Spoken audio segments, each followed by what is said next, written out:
Vous le savez, le tourisme de mémoire n'est pas un vain mot ici dans notre région traversée par l'ancienne ligne de front.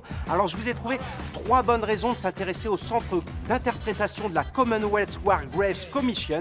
Allez, je vous y emmène. La première bonne raison de visiter ce centre d'interprétation, c'est qu'il grave les stèles pour les soldats du Commonwealth du monde entier.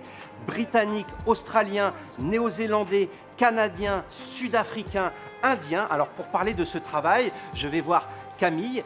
Bonjour Camille.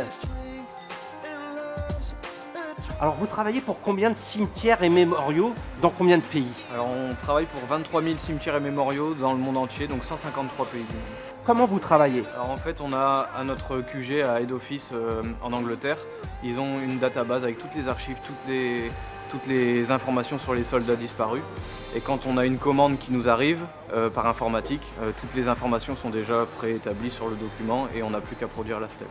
Est-ce que vous avez un sentiment particulier de travailler un petit peu pour l'histoire, j'allais dire? Est-ce que de travailler ici? Oui, tout à fait, un sentiment de fierté. Et puis c'est très valorisant de travailler pour la commission, c'est un métier qu'on ne retrouve nulle part ailleurs. La deuxième bonne raison de visiter ce centre d'interprétation, c'est l'unité d'exhumation-inhumation dont il dispose. Sachez que 50 soldats portés disparus sont retrouvés chaque année sur le territoire français. Alors pour en parler, je retrouve Steve. Je voulais savoir, ce soldat, il a été retrouvé où?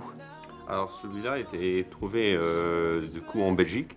D'accord, alors comment vous l'avez identifié? Il est de quelle nationalité? C'est surtout les bottes, hein, leurs chaussures, qu'on reconnaît bien, qui se conservent plus ou moins bien, même après 100 ans.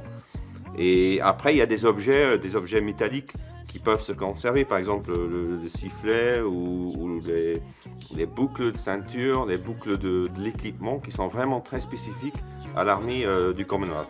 Alors celui-ci, il était britannique. Il y a sa chemise, il y a sa cravate. Quelle est son identité? Pour l'instant, on ne peut pas encore le dire puisque c'est encore les procédures sont encore en route et sa famille ne le sait pas encore. Ma troisième bonne raison, c'est que la CWGC, c'est la plus grande organisation horticole au monde. Il existe 850 jardiniers dans le monde et pour savoir combien il y en a dans les Hauts-de-France, je vais voir Laurent.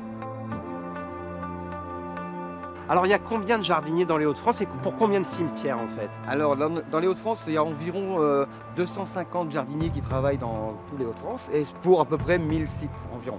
Vous avez des jardiniers qu'on appelle statiques, donc ils sont dans des grands sites. Et après vous avez des équipes de 10 personnes environ dans des secteurs qui entretiennent une cinquantaine de cimetières à l'année. Le gros de votre job, c'est quoi? Alors c'est de maintenir les cimetières au niveau d'excellence toute l'année, avoir un fleurissement le plus important tout au long de l'année. Voilà, alors vous qui habitez sans doute à moins de 10 km d'un des cimetières de la Commission, je vous invite à venir découvrir son centre d'interprétation à Borin. C'est ouvert tous les jours de la semaine. À bientôt pour d'autres Triple Like.